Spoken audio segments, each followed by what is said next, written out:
rare and balanced view on politics in today's world. Based on facts, born of rationality, common sense, and logic, providing context on today's events. This is American Perspective with Rick Thomas. Hello, everyone, and welcome to American Perspective. I am your host, Rick. That's right, I am a host. Some people might call me the host with the most. Not me, though. Goodness gracious sakes alive. We've had some things that have developed that, well, we could basically just call it that it's fallout from what is happening here. Okay. So, yeah, this is all fallout from all of the things that are going on today. It looks like I'm a little bit behind on the Rumble stream there. Okay.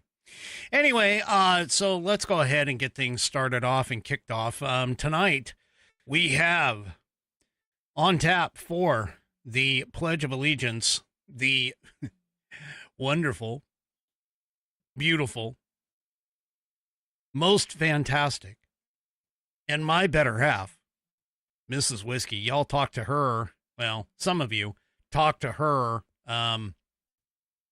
over New Year's Eve. she got an experience. She got she got into my world for a little bit.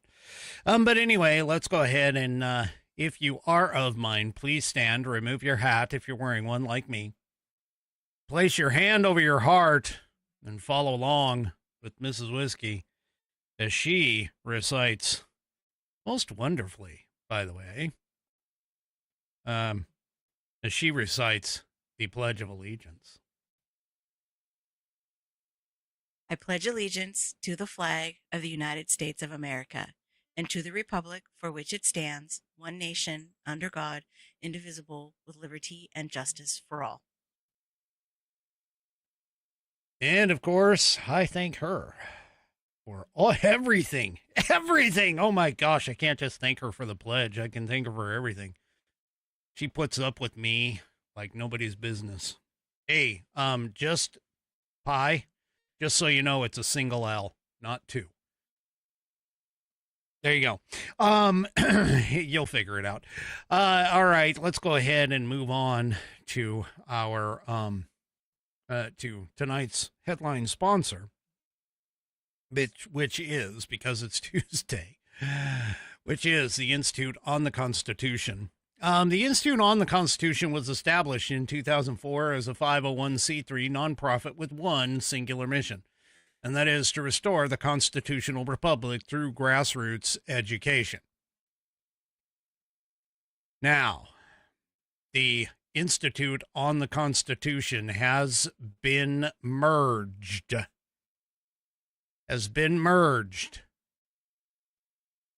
with a new or a existing organization. Tonight, I announce the Institute on the Constitution has now been merged with a organization called Self-Evident Ministries. That is Self-Evident Ministries. Now, they have changed their website somewhat, and there is going to be some changes in terms of what they are doing. However, there is a lot of stuff that is still remaining the same. One of them is the fact that I will continue to have them as a sponsor through 2026. But the person or the gentleman who is in charge now of Self-Evident Ministries has asked me to ensure that you guys all know that if you can help them out a lot by making sure that people know about their instructor courses that they have available. And so this is a diversion of my normal pitch for them, and in fact, let me get rid of this. This is a diversion from my normal pitch for them, but you need to understand that they have the Pray, Study, Act piece right here. And you need to understand, please help them out by possibly considering to be an instructor of their courses. And I would go and check it out. Go to The American View, all one word, theamericanview.com, or you can get there by doing the IOTC.AmericanPerspective.online. Either way, you will get there, and you need to sign up for their free Constitution course. But you also, potentially, they are looking for instructors. They are looking to increase their classes across the country. And as you can see, this is their mode or modus, I guess. The first step, of course, is to pray. Never forget to pray, because we all need prayer, and we definitely need it here in this country. But don't forget to pray, and you can apparently click below to receive daily prayers from Self-Evident Ministries to be able to pray for them. The second thing, of course, is to study. That's the second step in this list, as you see here. You need to study all 4 of the core courses, plus you need to study your own state constitutions course, or a state's constitution course. I messed that up, but anyway. They are suggesting that you begin with their free Constitution course, free U.S. Constitution course, which I've pushed in the past quite a bit. You can also click below and register to start studying instantly, and I highly recommend that course. You need to do that. And then the last thing, you need to act. Yeah, you need to act by, and they should have said, make 2026 the year you start teaching. I'm going to have to let them know about that.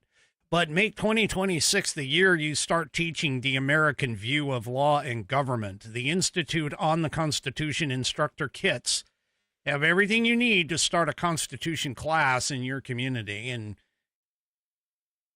I still have that on my list of things to do. So make sure that you go to theamericanview.com, theamericanview.com, and go there and sign up. Now you can check out all of their stuff. And by the way, here you go. Here's a couple of Constitution courses that are occurring.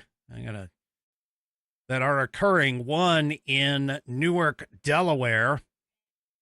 Another one is going to be, and this one's obviously in Easton, Maryland. That one's 5 days out.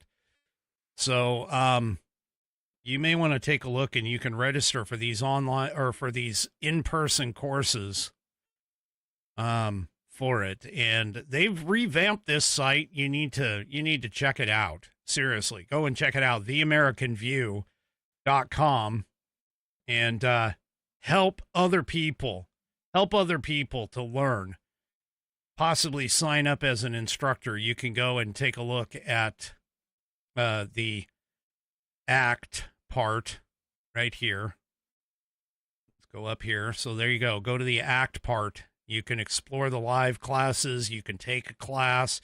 You can become an instructor. Register. If you're an instructor, you can register your class. And they have a lot of things that are going on here. So you need to go and check that out. Check it out, theamericanview.com. And also, just in case you did not know, but you can also still shop at their courses. They got all kinds of courses, but take a look right here. I'm clicking on the Legacy Library. Right here, you've seen this book. There it is. Yes. the U.S. Constitution. And you can still purchase that at constitution.americanperspective.online or go to The American View and pick one up there.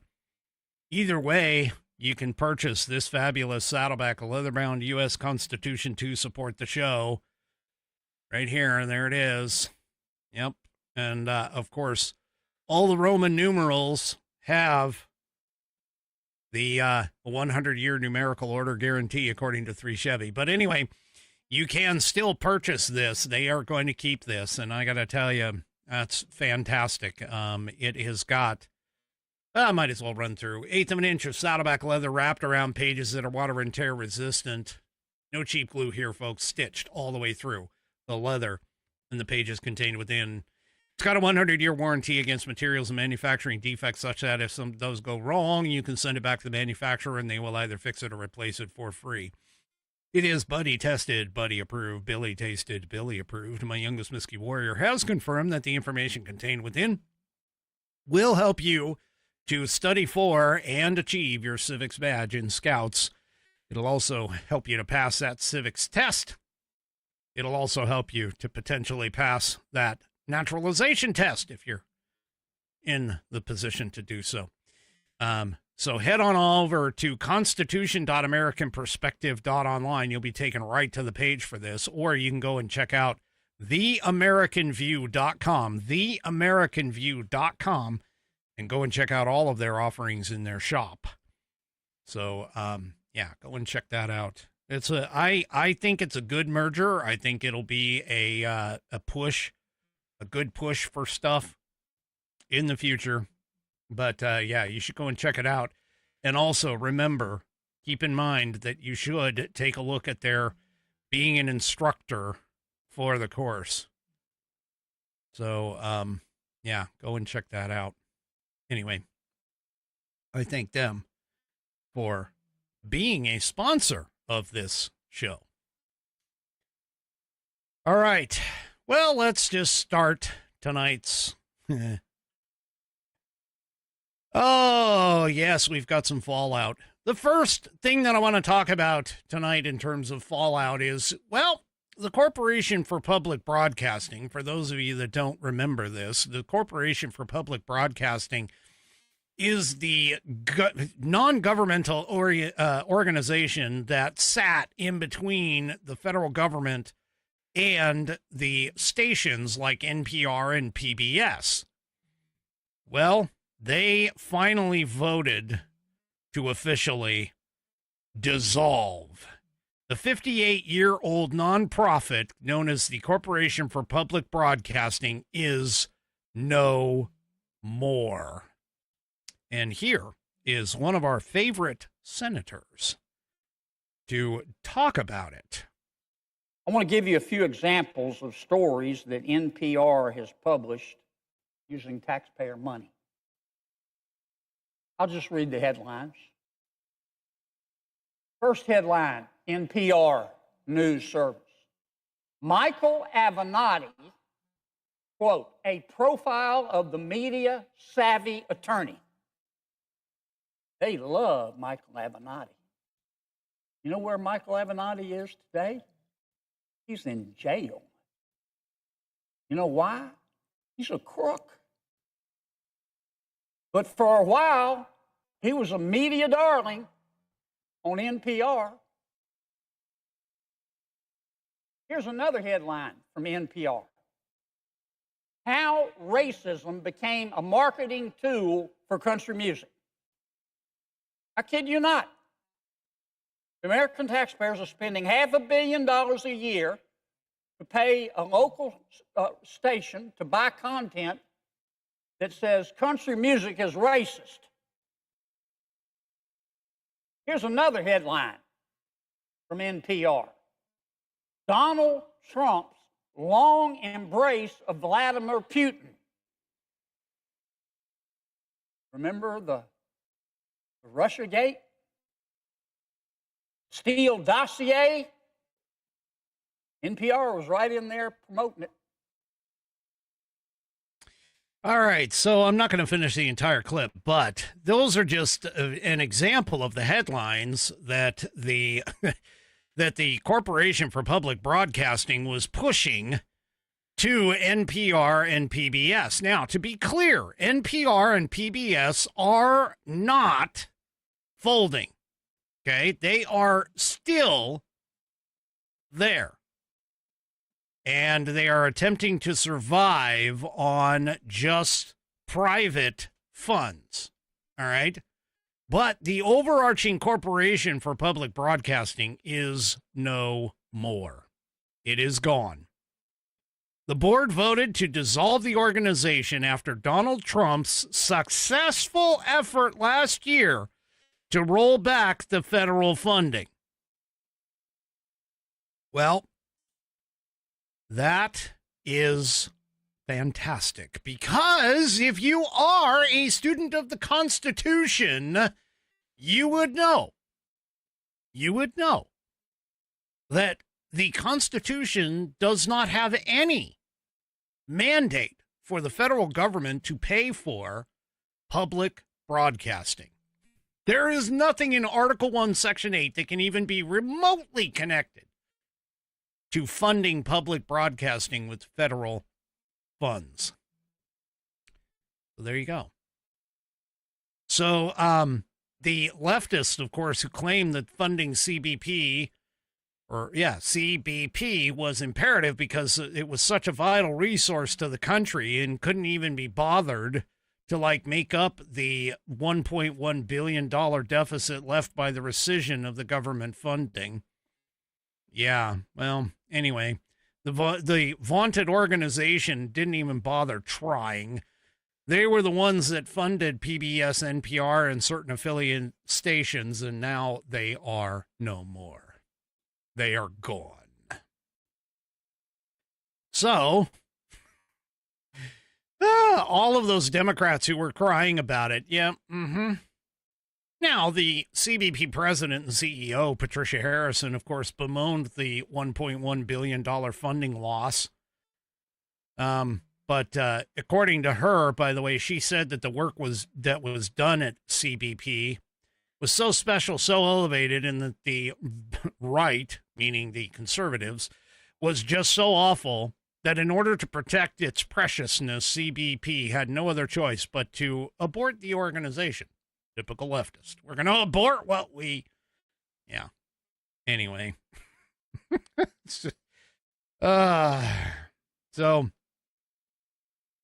they met on December 10th, and they held the board meeting where the directors unanimously voted to formally dissolve that corporation and for the management to take all the necessary steps to effectuate the dissolution of the corporation.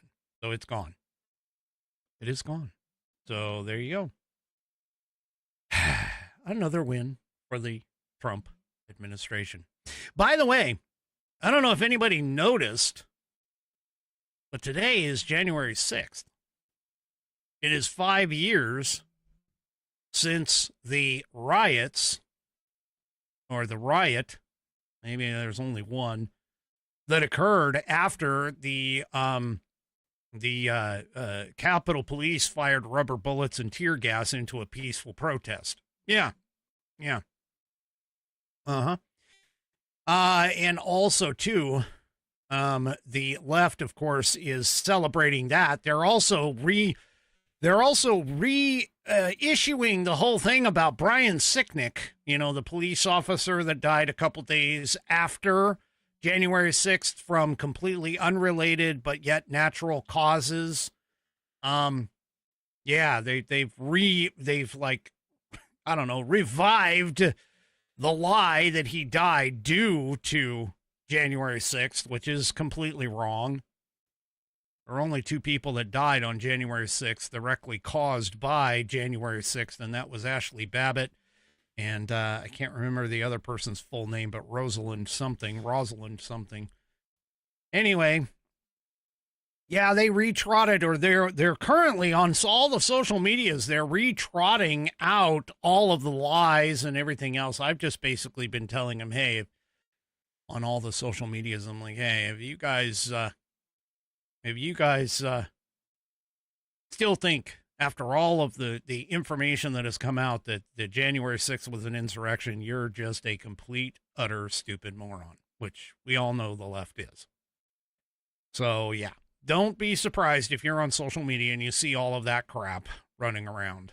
Well, another person who is not happy, and thankfully I'm kind of glad that she's not happy,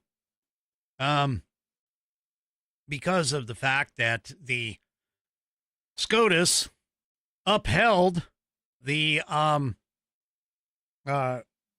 Texas redistricting maps. Well, Jasmine Crockett posted a YouTube video. It's 45 seconds, 47 seconds. I'll go ahead and play it. But here, she posted a YouTube video and kind of let the justices sort of know what the hell was going on. So here, take a listen. Obviously, Trump is still doing his bidding with these state houses and state senates and governors' mansions to try to rig the system. Kudos to Indiana for saying, kudos to California for saying we're going to fight back. Definitely kudos to the Trump justice who wrote the 160-page opinion denouncing what took place in Texas. And fuck you to the Supreme Court for what they did. Yeah. Anyway, yeah, she basically said, F you to them. Now hold on, I gotta back this up here. Yeah, there we go. So she is done now. She is gone. Why do you guys do this? Anyway, so she is done. She is gone. And thankfully. Oh, yes, thankfully. All right. She's let us know how she feels. Oh, well. Guess what? Sometimes that happens. Sometimes you lose your job and there's nothing that you can do about it. Well, now, we know why Tim Walz decided to stop his campaign. That's right. Tim Walz decided to stop his run for governor for his third time in Minnesota. And we now know why. Because apparently the U.S. Department of Justice has now initiated a criminal investigation into Tim Walz. Yep.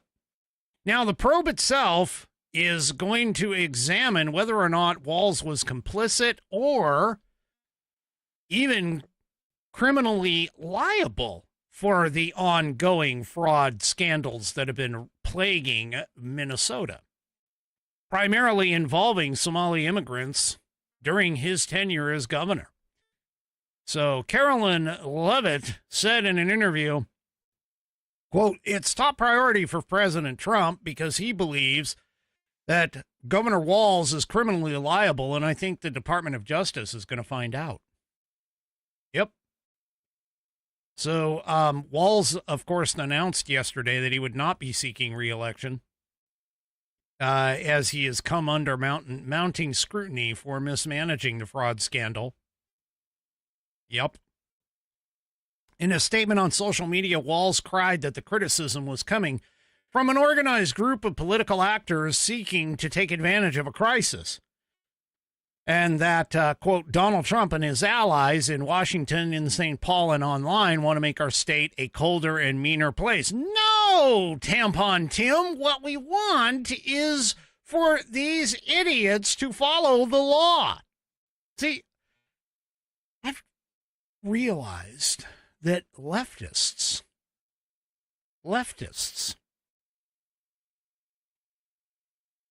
they don't like following laws. Well, at least the laws that, should be enforced. And yet they seem to want to give away everything, possibly for it. Now, this is going to be interesting because a new revelation just came out about that under his leadership.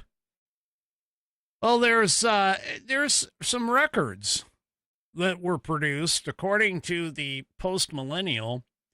There's some records that were produced that show that Minnesota hasn't actually done an effective daycare audit in a decade. So audits that have been conducted over the past decade found that Minnesota lacked the ability to properly verify attendance records and pursue potential fraud within its child care assistance system. Those findings, of course, have now brought up more renewed attention and national scrutiny of the Minnesota fraud allegations that are all the way across the board. According to a report by CBS News, the Federal Office of the Inspector General released an audit in May last year examining 200 randomly selected child care assistance payments from 2023. The audit found that dozens of instances in which Minnesota did not comply with requirements related to attendance and payment for services. Auditors extrapolated those findings and concluded that Minnesota was likely making at least one error in 11% of payments made to the 1,155 child care centers that year. And of course, all of that was indicating massive abuse within the child care assistance program payment system. So, yeah. The Office of the Inspector General recommended that the state strengthens its monitoring efforts, including routine reviews of CCAP attendance records to ensure accuracy. Now, following this, the Department of Health and Human Services agreed with this recommendation and wrote that it is expanding the Early and Often program, which aims to ensure that new child care centers meet the requirements of CCAP by increased monitoring of their attendance record-keeping practices and compliance within these standards. Yeah. Now, keep in mind that the Department of Children, Youth, and Families Commissioner, that's in Minnesota, that's a Minnesota state deal, Tiki Brown, acknowledged that there were gaps in the state's fraud detection system related to attendance reporting. She said, quote, "We certainly need to investigate that more thoroughly to ensure that agencies do have as broad authority as possible to investigate fraud and act on all aspects of fraud. I don't know that that's fully present." Now, a 2019 report by the Office of Legislative Auditor found that the Minnesota Department of Human Services created a team in 2013 to investigate the child care providers suspected of committing fraud. But reviewing cases from 2013 to 2018, the office found that prosecutors were able to only prove $5 to $6 million in fraud during that period.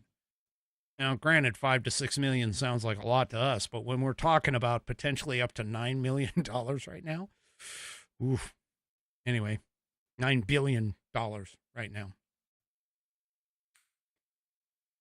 Well, all of this spotlight on Minnesota has now made other leftist states, like my state here in Washington, take action. But not to take action in the way that you would think. You would think that maybe they would go, oh, wow, holy crap, all that fraud in Minnesota, we better make it sure that all of our stuff is lined up right. Nope. Apparently, according to PJ Media, there is a massive cover-up here in the state of Washington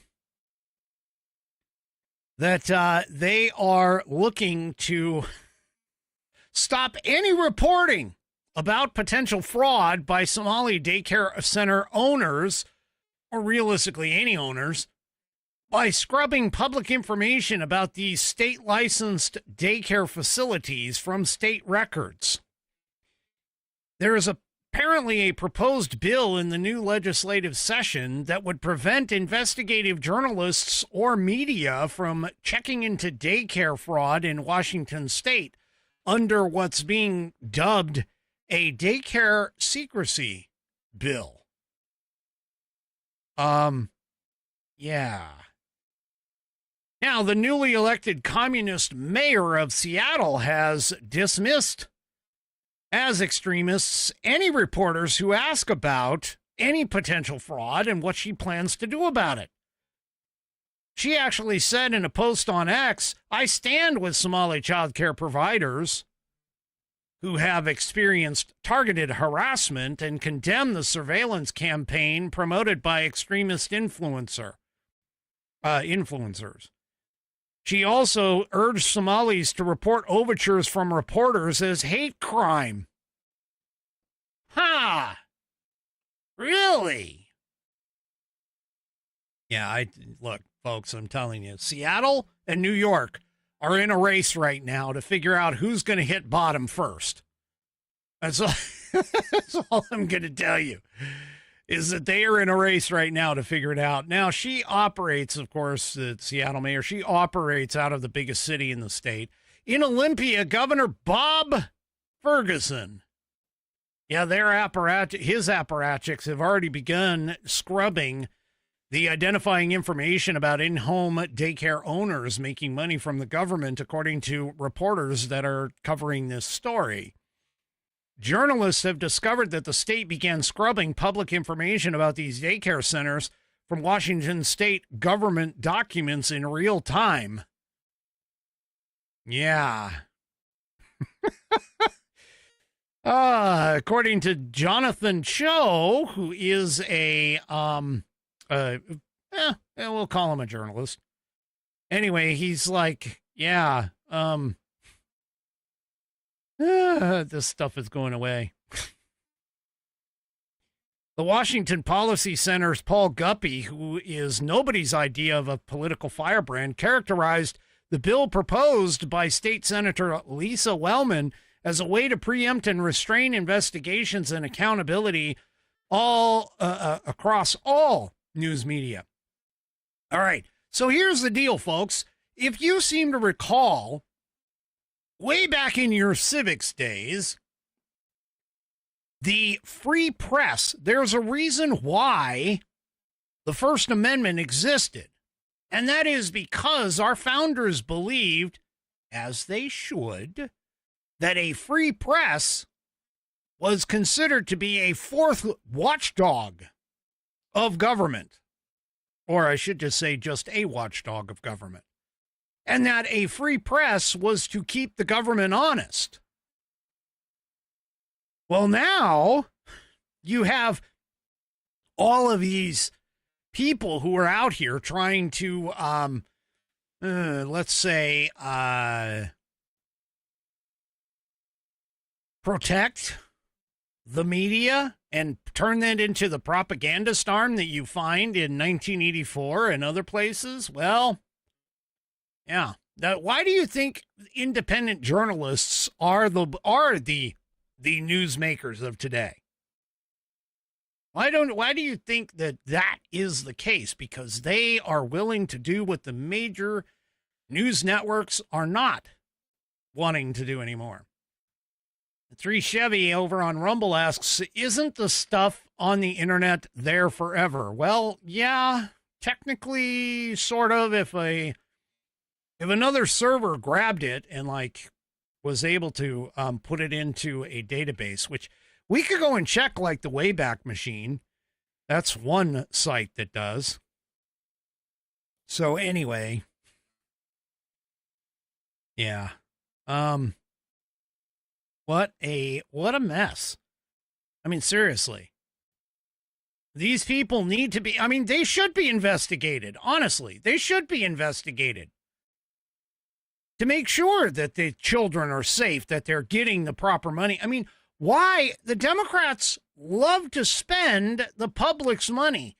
The public wants to know what its money is going for. Okay? So, yeah. Anyway.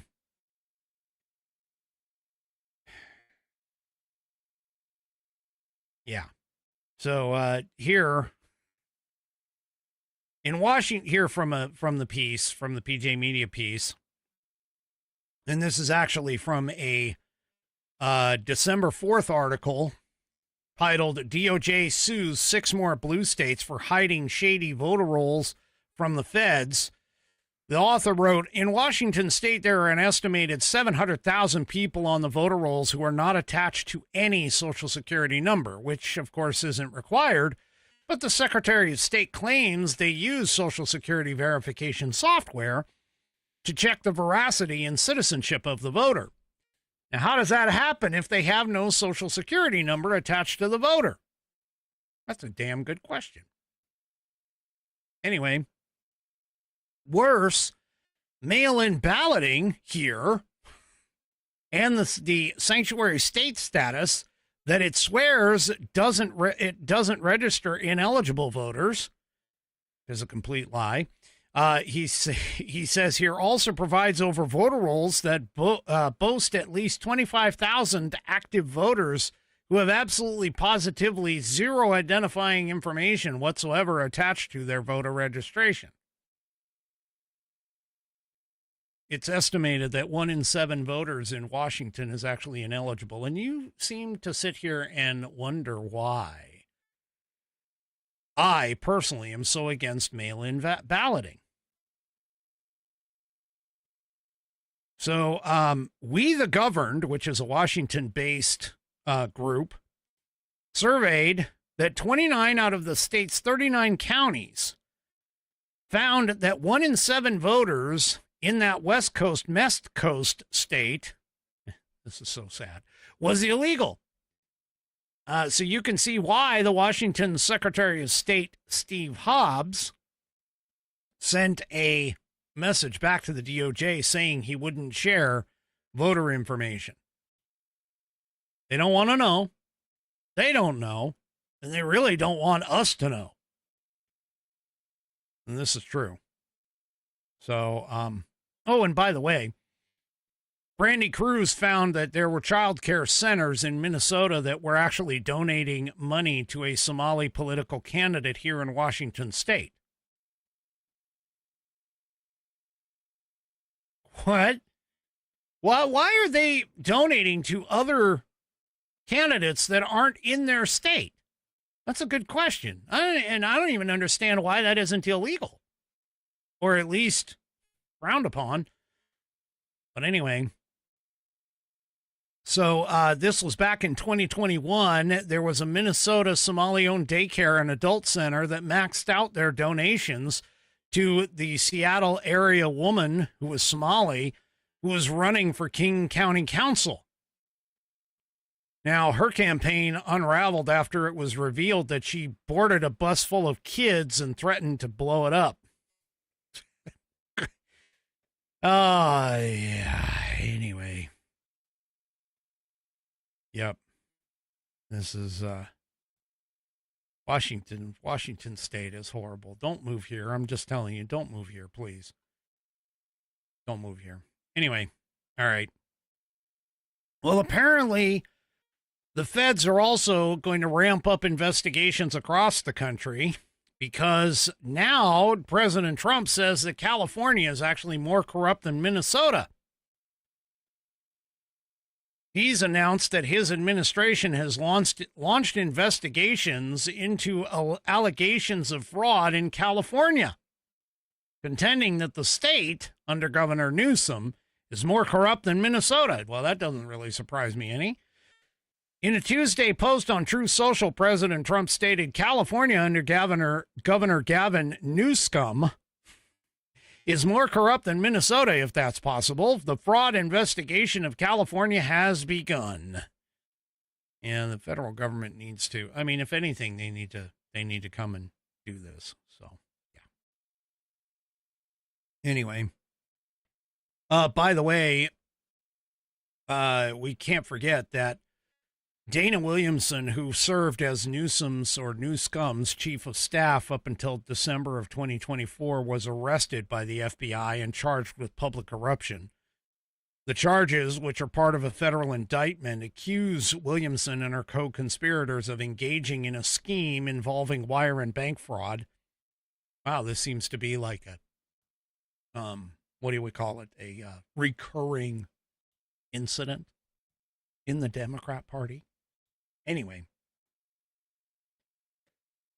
And at the same time, the Newsom administration was forced to admit it unlawfully issued commercial driver's license to an estimated 17,000 illegal immigrants or illegal aliens.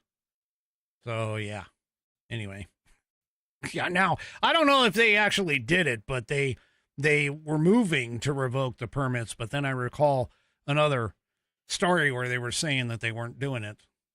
They weren't going to revoke them. So anyway. And by the way, the Trump administration moved to freeze $10 billion in welfare funding on Monday for 5 states, which were California, Colorado, Illinois, Minnesota, and New York, due to concerns over fraud.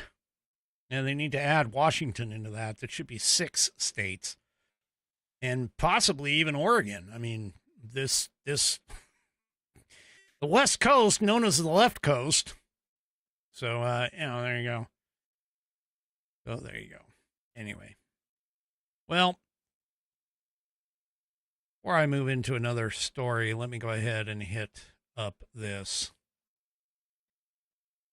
So here we are, as you've probably noticed, Rumble itself is growing fast and it's not slowing down. They're building a real alternative to big tech that puts creators first and actually protects free speech. Well, now there's this thing known as Rumble Premium, which is an easy way to upgrade your experience. With Premium, you get ad-free viewing across the entire Rumble platform. There's no pre-rolls, no interruptions, just the content that you came for. Plus, Premium members unlock exclusive content like bonus videos, behind-the-scenes drops, and more from your favorite creators. Right now, Rumble is offering $10 off an annual subscription. All you need to do is go to rumble.com/premium. Use the promo code STUDIO at checkout to get that $10 off your annual subscription. That's rumble.com/premium.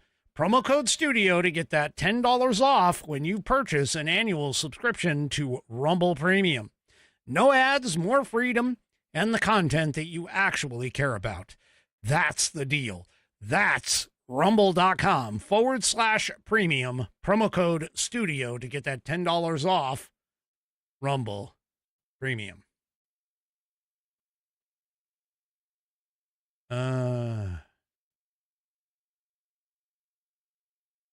Wait a minute. Bonnie, I'm not quite sure I understand your question. She asks if we want to know if we get you without any audio issues. I don't know. I'm not quite sure I understand your question. And Kat Pekarik says watching the show off live without commercials is worth it for the premium subscribers.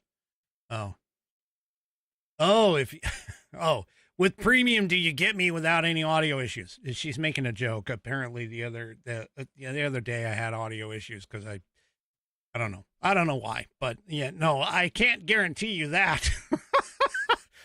Not for this show. Anyway, all right. Well, apparently a hotel. Let's see, where was this hotel at? Oh, in Minnesota. It figures this happens in Minnesota. But apparently a hotel in Minnesota, it was an independently owned Hampton Inn in Minnesota. And there was a video that surfaced showing that the hotel is continuing to refuse rooms to DHS and ICE agents. Now, this is despite the assurances that the Hilton hotel chain is a welcoming place for all. Well, apparently some trouble erupted in mid-afternoon yesterday when the Department of Homeland Security posted email communications. Email communications from a Hampton Inn Lakeville property showing that management or staff had researched the name of at least one law enforcement officer who was attempting to make a reservation. And they canceled the commitment once realizing that they were involved, that the person was involved in immigration work. So the Hilton hotels swiftly terminated its franchise agreement with that independently owned Hampton Inn in Minnesota. So Hilton Hotels immediately terminated that agreement. So, yeah. Anyway, they're going to be futzing around and finding out. You know what's really funny about this? I don't know if anybody knows Andrea Thompson. Andrea Thompson is a leftist lunatic. She shows up on both X and Facebook. I see her all the time, unfortunately. And Andrea Thompson posted, hey, guess what? I am going to go and make sure that I support Hilton Hotels. Except there's only one problem. Andrea Thompson thinks that she's supporting Hilton Hotels because of the fact that they are blocking ICE agents and DHS agents. What she doesn't realize is the hotel chain basically gave a big double-barreled, non-family friendly middle finger to the independently owned franchisee. And that's why we call them complete utter stupid morons, meaning the left, like Andrea Thompson, thinking that she's going to support Hilton Hotels when Hilton Hotels is doing the right thing. And I'm not talking about right as in correct, but the right thing as in conservatism and supporting the fact that the hotel in Minnesota, this hotel in Minnesota, basically screwed up and shouldn't have done what they did. So anyway, so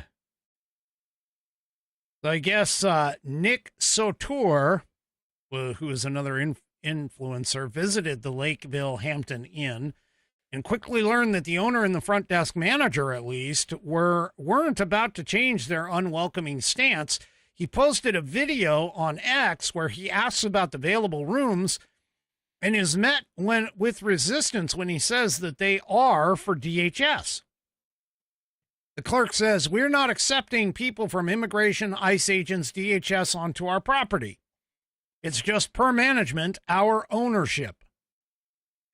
So he pointed to the statement, the Hilton statement, but the front desk manager indicates that he had just spoken with the owner who informed him there's no change to the selective policy. So, yeah. Anyway, so that's where Hilton issued the statement that they were dropping less than 2 hours after that video was posted. Hilton issued another statement saying they were dropping that particular hotel from their list of franchisees and accusing ownership of lying to them about making corrections to their policy. The statement read, and the independent hotel owner had assured us that they had fixed this problem and published a message confirming this. A recent video clearly raises concerns that they are not meeting our standards and values. As such, we are taking immediate action to remove this hotel from our systems. So, yeah. Yeah, we're kind of in the FO part of FA. Maybe 2025 was like FA. And 2026 is going to be FO. The year we find out. Oh, anyway. All right. Well, some people have been asking, let's shift gears to Venezuela here real quick. Some people have been asking why the Trump administration seems to have influenced keeping Venezuela under the Maduro loyalists. Well, there's a report out, according to the Daily Caller, that essentially stated that the CIA apparently had some challenges with the idea of handing the administration, the Venezuelan administration, over to the opposition leader. And the reason for this is that it's going to be, Trump responded and said, I think it would be very tough for her to be the leader if she doesn't have the support within or the respect within the country. So the challenges that were highlighted, of course, is the fact that she doesn't have the support structure in place, and that there would be potentially a lot of pushback from everybody who was in Maduro's administration. So the decision basically is that they essentially should be like, okay, Maduro's removed, we'll keep the existing in place for now, and we'll see about moving things out. So this is just to keep things as status quo for the moment until they can come up with a plan in terms of how to get more friendly people installed in the government. Now, keep in mind, a lot of this is because of the fact that they don't want to necessarily create a whole bunch of instability and also cause any kind of like internal conflicts that could potentially cause problems for the Venezuelan people. So they're attempting to keep things as close to a status quo for all of that. And that's why the U.S. officials are keeping the Maduro folks still in there. So, anyway. Well, a couple of positive, albeit maybe potentially unforeseen things that have come out since the Venezuela operation. Well, the United States dollar apparently is strengthening against some currencies in the world. So the U.S. dollar slightly strengthened in the early morning trade on yesterday, Monday, following the United States arrest of the Venezuelan leader, Maduro. Investors are closely watching key economic data scheduled to be released this week. The dollar index went up 0.41% at the 98.82 level as of 8:31 a.m. Eastern Time on January 5th. And since December 30th, by the way, the U.S. dollar has been registering gains every single day. Now, the dollar itself has strengthened against the euro, but has fallen a little bit against the British pound and, of course, the Japanese yen. But it later recovered to register gains against those currencies. Now, this is a side benefit to what happened in it. And also, at the same time, U.S. stocks also rallied after the markets had a chance to digest what had happened with Maduro's capture. So, and by the way, Trump announced just right before I came on the show that we, as in the U.S., are going to take 30 million barrels of oil paid for at market rate prices. But we're going to receive 30 million barrels of oil from Venezuela. And that money and everything is going to go help the Venezuelan people and, of course, the United States people. So, yeah, now the stock market gains that occurred, by the way, were driven largely by U.S. oil and refinery companies. Shares of Chevron and Exxon advanced by 6% and 3%, respectively. ConocoPhillips climbed by 3%, while Occidental Petroleum rose by 2%.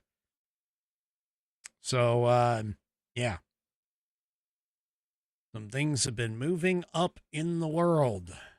Well, kind of interesting, we're talking about oil. Apparently, sanctioned oil tankers left from Venezuela without permission. At least 15 of them have reportedly broken the blockade of Venezuelan oil exports. They left pretty much as soon as Nicolas Maduro was captured. And then they are using so-called dark mode tactics to evade capture. By those tactics, it's basically misrepresenting their positions, painting different names on their hulls, leaving in a coordinated fashion to make sure that the U.S. Navy the Navy can only trap maybe one or two at a time. So, yeah. So even though the embargo remains in full effect, according to President Trump talking on Saturday, all 15 of these identified tankers are under U.S. sanctions imposed on December 16th, according to a Reuters report on Monday. Samir Madani, not Mamdani, but Madani, M-A-D-A-N-I, who is the co-founder of a site called tankertrackers.com, told the New York Times the only real way for oil-laden tankers to break through a naval blockade is to overwhelm it with outbound vessels, which is part of the reason why 15 of them all left. So the Venezuelan government had cleared at least 4 tankers in recent days to leave port, but that was only 4. There's 15 of them that went. So, yeah. Anyway.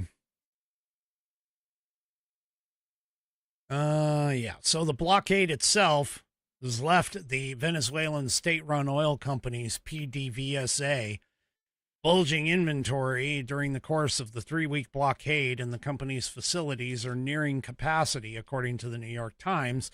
Shutting down production, however, could risk damaging oil extracting infrastructure. So they literally have no idea what to do with all this oil. As Trump said during his Saturday morning press conference, as everyone knows, oil business in Venezuela has been a bust for a long period of time. They were pumping almost nothing in comparison to what they could have been pumping and what could have been taking place. We're going to have our very large United States oil companies, the biggest in anywhere in the world, go in, spend billions of dollars, fix the badly broken infrastructure, the oil infrastructure, and start making money for the country. Oh, there you go. All right. So that's it for me for this evening. Oh, apparently we have a birthday tomorrow, but the birthday person is not going to be here tomorrow, so they won't be able to get sung to by me. I'm going to go ahead and do it right now. Bonnie's birthday is tomorrow. So, anyway, here we go. Bonnie, this is for you. Happy birthday to you. Happy birthday to you. Happy birthday, dear Bonnie. Happy birthday to you.